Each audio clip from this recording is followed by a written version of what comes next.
नमस्कार। स्वस्थ शरीर में ही स्वस्थ मस्तिष्क का वास होता है। आज की इस 21वीं शताब्दी में इस तथ्य का अभाव दिखाई देता है। अनेक प्रकार की मानसिक समस्याओं से आज का मानव घिरा हुआ है। एनसीआरबी के प्राप्त आंकड़ों के माध्यम से देश में वह चुनौती जो एक संकट के तौर पर या महामारी का स्वरूप जिसने लिया है, न केवल भारत बल्कि वैश्विक स्तर पर आत्महत्या संबंधित स्थितियां चिंताजनक हैं और एक विचार करने योग्य तथ्य के तौर पर उभर रही हैं। एनसीआरबी के डाटा के माध्यम से यह भी ज्ञात होता है कि किन परिस्थितियों के कारण आत्महत्या संबंधित स्थितियां उभर रही हैं। इसी बात को मद्देनज़र रखते हुए प्रतिवर्ष 10 सितंबर के दिन जागरूकता के स्तर में वृद्धि हेतु आत्महत्या रोकथाम दिवस के तौर पर मनाया जाता है। बढ़ती हुई प्रतिस्पर्धा शिक्षा के वह चिंता के कारक तत्व जिसमें नंबरों की बढ़ती हुई प्रतिस्पर्धा, रोजगार के सीमित संसाधन, अनेक प्रकार की सामाजिक चुनौतियां, वैवाहिक जीवन चक्र में उत्पन्न संकट,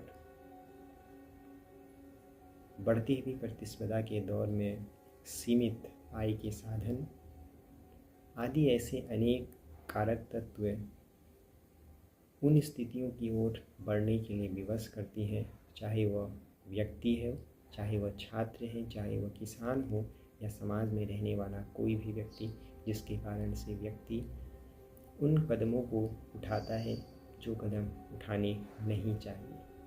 विचलन का यह स्वरूप न केवल भारत बल्कि वैश्विक स्तर पर एक चुनौती के तौर पर उभर रहा है।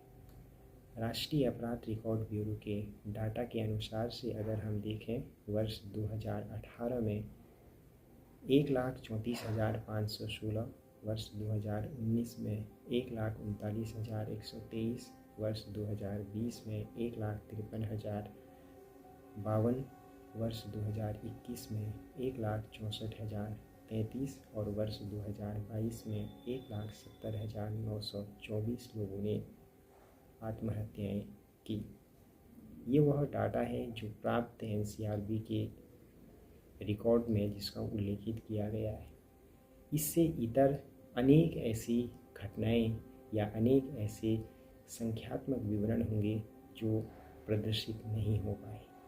तो ये ऐसी चुनौतियां हैं जो सोचने के लिए मजबूर करते हैं कि कैसे इन स्थितियों से निपटा जाए। अगर हम छात्रों के परिप्रेक्ष्य में देखें तो यह जानकारी प्राप्त होती है कि आत्महत्या संबंधित स्थितियों में वर्ष 2018 में 10,159, वर्ष 2019 में 10,335, वर्ष 2020 में 12,526, वर्ष 2021 में 13,009 और वर्ष 2022 में 13,044 छात्रों के द्वारा आत्महत्याएं की गई हैं। इन स्थितियों के माध्यम से कहीं न कहीं पर इस बात का आभास होता है कि बढ़ती हुई प्रतिस्पर्धा, नंबरों का बढ़ता हुआ दबाव, रोजगार संबंधित स्थितियां, पारिवारिक सहयोग का अभाव भी बच्चों को इन स्थितियों की ओर बढ़ने के लिए कहीं न कहीं पर विवश करता है। शिक्षण संस्थानों में काउंसलिंग संबंधित स्थितियों का न होना भारत जैसे देश में इन बढ़ती हुई आत्महत्याओं के लिए एक कारक तत्व हो सकता है। पूर्व की जो संस्कारी पारिवारिक व्यवस्था प्रणाली थी, आज के इस आपाधापी के युग में जो अभाव देखा जा रहा है संस्कार प्रणाली में, जो पारिवारिक ढांचा हुआ करता था, उसके कारण से भी ये चुनौतियाँ देश के सम्मुख उभर रही हैं। अगर हम एक स्थिति देखें जिसमें यह पता चलता है कि महिलाओं की अपेक्षा पुरुषों के द्वारा आत्महत्याओं के लगातार स्तर में वृद्धि हो रही है।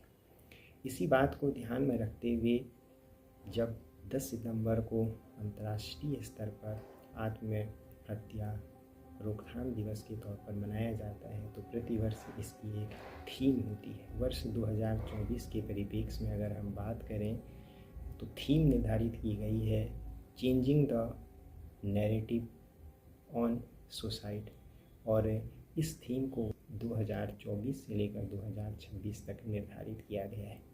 तो ये स्थितियाँ कहीं ना कहीं पर हमें इस बात के लिए सोचने और मनन करने के लिए काफ़ी हैं कि किस तरीके से समाज में एक विकृति का स्वरूप, जो जीवन के उस स्थिति में जहाँ पर व्यक्ति कुछ प्राप्त करने की स्थिति से एक कदम या दो कदम पीछे रहता है, वहाँ पर वह अपने जीवन चक्र को समाप्त करने की ओर बढ़ता है।